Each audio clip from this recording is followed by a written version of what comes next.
لله رب العالمين والصلاة والسلام على سيد الأنبياء والمرسلين وعلى آله وأصحابه الطيبين الطاهرين أما بعد فقد قال الله تبارك وتعالى من كفر بالله من بعد إيمانه إلا من أكره وقلبه مطمئن بالإيمان ولكن من شرح بالكفر صدرا فعليهم غضب من الله ولهم عذاب عظيم. انتہائی واجب الاحترام عزیز طلبہ اور مدرسے کے اساتذہ اور مہمان اعزام، دیکھیے شہداء اسلام کے نام پر کئی سالوں سے پروگرام منعقد ہوتا ہے. اس پروگرام کا انعقاد کیا جاتا ہے، یہ اسی وجہ سے کیا جاتا ہے تاکہ انسان کو حضرت حسین رضی اللہ تعالیٰ عنہ نے کیسی کیسی قربانیاں دی اور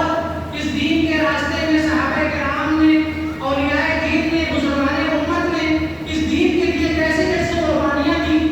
دین کی حفاظت کے لیے اللہ تبارک و تعالیٰ کے خاطر رسول اللہ صلی اللہ علیہ وسلم کی خاطر، تاکہ لوگوں کو یہ بات پتہ چلے کہ صحابہ کرام نے، اولیاء دین نے، بزرگان امت نے اس دین کے لیے کیسے کیسے قربانیاں دی. میرے بھائیوں، محرم الحرام کا یہ مہینہ ان 4 مہینوں میں سے ایک ہے جن کو اللہ تبارک و تعالیٰ نے اسی دن اپنا حسن حرمت و عظمت عطا کر دیا تھا جس دن اللہ تبارک و تعالیٰ نے آسمانوں اور زمینوں کو پیدا کیا تھا. ان عدت الشہور عند اللہ 12 شہرا فی کتاب اللہ یوم خلق السماوات والارض منها 4 حرم، کہ 12 مہینوں میں سے 4 مہینے ایسے ہیں جن کو اللہ تبارک و تعالیٰ نے آسمانوں اور زمین کی تخلیق کے فوراً بعد حرمت والا اور عظمت والا قرار دے دیا تھا. وہ 4 مہینے کیا ہیں؟ مسلمانوں کو تو وہ بھی نہیں یاد ہے.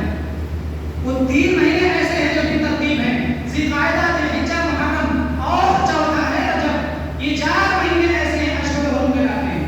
اور ان مہینوں کا احترام اور ان کی عظمت جاہلیت کے زمانے میں بھی لوگوں کے دلوں میں پائی جاتی تھی. یہاں تک کہ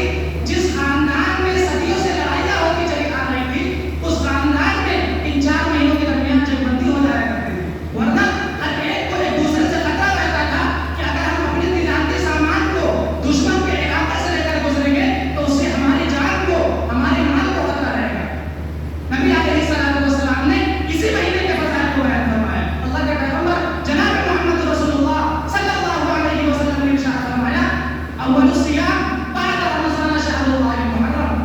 کہ رمضان المبارک کے بعد اللہ تبارک و تعالیٰ کی نگاہ میں جو سب سے افضل روزے ہیں وہ محرم الحرام کے مہینے ہیں، جو اللہ تبارک و تعالیٰ کا مہینہ ہے محرم، اس کے روزے ہیں. ویسے تو سارے مہینے اللہ تبارک و تعالیٰ کے ہیں، سارے دن اللہ تبارک و تعالیٰ کے ہیں، لیکن محرم کے ساتھ